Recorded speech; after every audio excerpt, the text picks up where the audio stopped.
Hi, my name is Jeremy Bohr. I'm a longtime Edgar resident. Here recently, Edgar has had some issues with their water. Over the years, high nitrates has been a common problem in the Edgar water system, and at various times the city of Edgar has had to do fixes for that and had to, issue boil water notices for the people for safety reasons. Has had to buy bottled water for the citizens of Edgar many times over the years. It's just been a consistent problem for the city of Edgar and the people of Edgar. And they'd looked into many other solutions besides boil water notices and things like that, and hadn't come up with anything.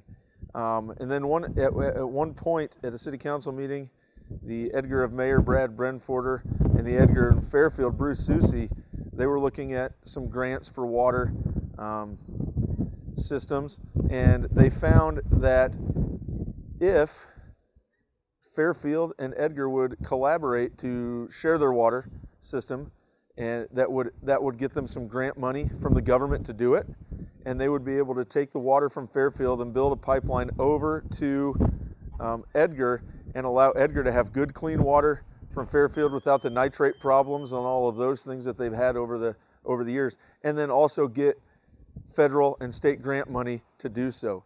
One of the other options that Edgar had in order to fix their water supply was to build a substation essentially that would filter out the nitrates at a very high cost, and there was going to be no grant money for that.